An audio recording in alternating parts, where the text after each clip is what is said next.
تمن کیا ہوتا ہے؟ جب مرد کو کسی عورت سے شکایت ہوتی ہے تو مرد کے ہاتھ میں کیا ہوتا ہے؟ چلو طلاق دو، فارغ کرو، ایک طرف کرو۔ مرد کے لیے آئندہ معاشی مسائل اتنے نہیں ہوتے، اپنی حفاظت کا اتنا مسئلہ نہیں ہوتا، وہ عورت کو الگ پھینک کر اکیلے بھی زندگی بسر کر سکتا ہے۔ لیکن اگر کوئی عورت اس مصیبت میں گرفتار ہو گئی ہے کہ اس کا شوہر بد مزاج ہے، سخت ہے، یا اس کے حقوق پورے نہیں دیتا، اب وہ بیچاری کیا کرے؟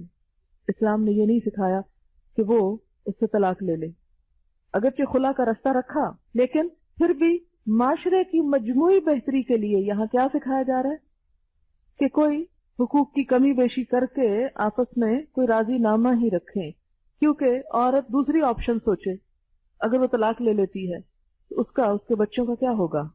وہ ایک چھوٹے مسئلے کے حل کے لیے ایک بڑے مسئلے میں گرفتار ہو جائے گی۔ یہ عقل مندی کی بات نہیں ہوتی کہ چھوٹے مسئلے کے حل سے بڑے مسئلے کھڑے کر لیں آپ، یا ناقابل حل مسائل شروع کر دیں آپ دیکھیں کہ بعض اوقات ہمیں کسی سے چھوٹی سی تکلیف پہنچتی ہے، ہم کیا کرتے ہیں؟ اسے گالی دے ڈالتے ہیں، کیا ہوتا ہے؟ وہ دوسرا 2 دیتا ہے، آپ اسے 1 لگاتے ہیں، وہ 2 مارتا ہے آپ کو، اور نتیجہ کہاں جا پہنچتا ہے؟ تو بہتر نہیں تھا وہ جو پہلے چھوٹی سی بات تھی اسے کڑوا گھونٹ پی جاتے، صبر کر لیتے؟ اللہ صبر کرنے والوں سے محبت رکھتا ہے۔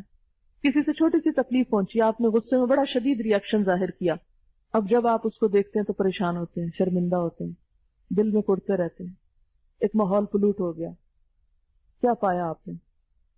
لیکن اگر آپ اس موقع پہ ضبط کر جاتے، صبر کر جاتے، نتیجہ کیا نکلتا کہ وہ شخص جس نے آپ پہ زیادتی کی وہ بھی شرمندہ ہوتا، اور شاید وہ خود معافی مانگ لیتا کہ میرا قصور تھا، میری زیادتی تھی۔ لیکن عموماً ہم ایسے مواقع پر کیا کرتے ہیں؟ جواباً شدید ریئیکشن ظاہر کرتے ہیں۔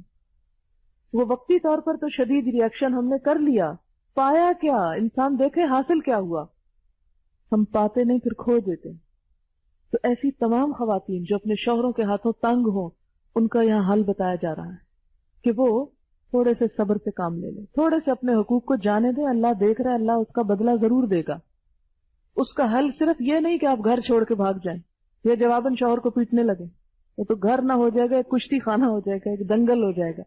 دنگل بنانا چاہیں تو بنائیں، اسی لیے وہ جو پہلے بھی میں نے بات کی تھی کہ مرد مار سکتا تو عورت کیوں نہیں مار سکتی، عورت کو اللہ نے مارنے سے روک کر اس دنگل کو ختم کیا، ورنہ باکسنگ شروع ہو جاتی گھر میں تو گھر نہ رہتا۔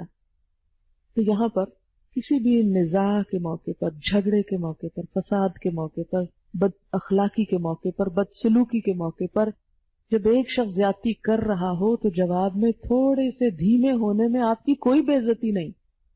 لوگ سمجھتے تھے ہماری بے عزتی نہیں۔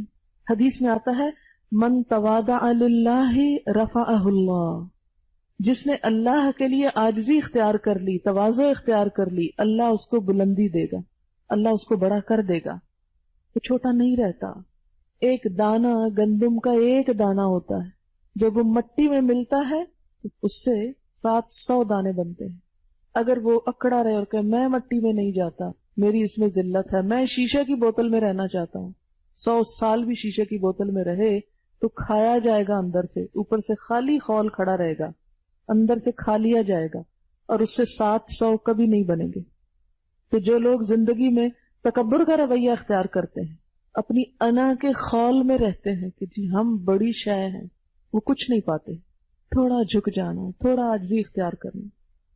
کل ایک بچی میرے پاس مسئلہ لے کر آئی اپنی ساس کا، بڑی پریشان تھی، بہت روئی، اور اس کی شکایت جینون بھی تھی کافی حد تک۔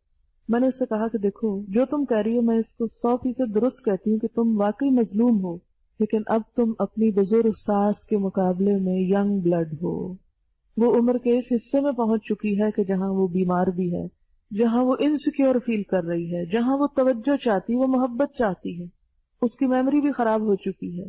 اب تم اس سے اگر توقع کرو کہ وہ قربانی کرے، وہ اپنی زیادتیوں کو چھوڑ دے، بی پی اس کا ہائی ہے، بیماریاں اس کو کئی لگ چکی ہیں، وہ بیچاری اپنے آپ سے بیزار بیٹھی اس وقت، اس سے تم کیا قربانی چاہتی ہو؟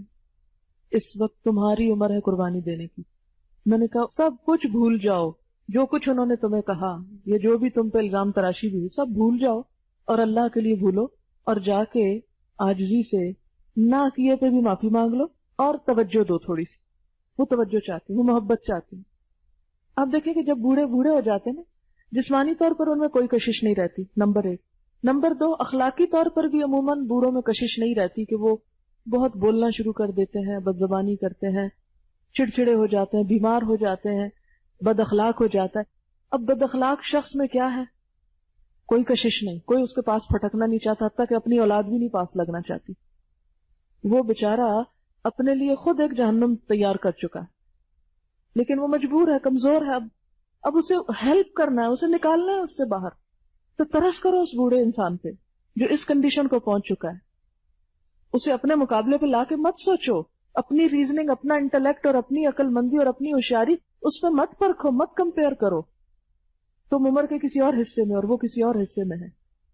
میں نے کہا اس کے اندر اب کوئی اٹریکشن نہیں، نہ جسمانی، اس عورت میں پھر شوہر کی وجہ سے بھی عورت انسیکیور فیل کرتی کہ اب میرے اندر جسمانی اٹریکشن نہیں رہی، شوہر مجھ سے بے نیازی کر رہا ہے، میرے اندر وہ اخلاق یا وہ اسٹیمنا نہیں رہا، میں بیمار ہوں، مجھے توجہ نہیں دی جا رہی۔ وہ ایسی نفسیاتی مریض ہو جاتی اس عمر میں پہنچ کر کہ اس کا اور کہیں بس نہیں چلتا، تو بہو ہی بیچاری جو گھر میں نظر آتی ہے اسی کے اوپر ہی سارا وار شروع کر دیتی۔ اب کیا کرنا ہے؟ اب کسی کو تو ہمت کرنا ہے نا ایک بیمار انسان سے نبٹنے کے لیے، جو نفسیاتی بیمار بھی ہے، جسمانی بیمار بھی ہے۔ آپ خدا کی خاطر اس شخص کے ساتھ حسن سلوک کریں، صرف اللہ کی خاطر، یک طرفہ دل جیتیں اس کا، اسے محبت دیں۔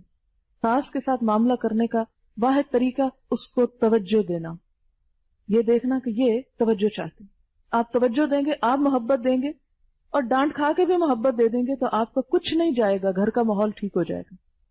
اور جب آپ کھینچا تانی شروع کرتے اس نے ایسا کیوں کہا، فلاں موقع پہ ایسا کہا، فلاں جگہ میری یوں بےزتی کر دی، فلانی جگہ یوں بول پڑ، معذور سمجھیں اس کو اور بھلا دیں، ورنہ اس کشمکش کا کچھ نتیجہ نہیں۔ نتیجہ یہ کہ آپ بھی نفسیاتی پاگل ہو جائیں گے۔ بہت سی نوجوان لڑکیاں پاگل پن کے دورے پڑنے لگتے ہیں ان پر اس قسم کی کشمکش میں رہ کر۔ تو اللہ تعالیٰ کیا بتا رہے ہیں؟ یہاں شوہر کی بات کی گئی، ساس کی تمہیں ضمنی لے آئی۔ بسا اوقات مردوں کے اندر ایسا پاگل پن ہوتا ہے، فرمایا ان امرأۃ خافت من بالها نشوزا او اعراضا، کہ شوہر توجہ نہیں دے رہا یا سرکش ہے، بدسلوکی کرتا ہے، تو بھی عورت صرف یہ نہ سوچے کہ میں اس سے الگ ہو جاؤں، اگر ہو جائے۔ کل شام ایک ٹیلی فون مجھے آیا، اس میں بالکل ایگزیکٹلی یہی مسئلہ تھا ایک عورت کا کہ مجھے کیا کرنا چاہیے۔ دونوں خرابیاں شوہر میں، نشوز بھی ہے، اعراض بھی ہے، کہ بات کرتا ہے تو بد اخلاقی سے، ورنہ روٹ جاتا اور کئی کے دن بات نہیں۔ کیا کرے عورت؟ ہے پریشانی۔ اب بچے ہیں اس عمر کو پہنچ گئے، ایسی تعلیم کی عمر ہے، تو میں نے کہا کہ دیکھو دو ہی حل ہو سکتے ہیں نا، ایک تو یہ ہے کہ تم اس سے الگ ہو جاؤ، بڑا آسان ہے، کٹ ختم۔ اب دیکھو کہ اس کے بعد جو مسائل آنے والے ہیں، بچوں کی تعلیم ہے، ان کی فیس ہے، ان کی جذباتی ضروریات ہے، ان کو باپ چاہیے، ان اینی کیس چاہیے۔ اب کیا کرو گی تم؟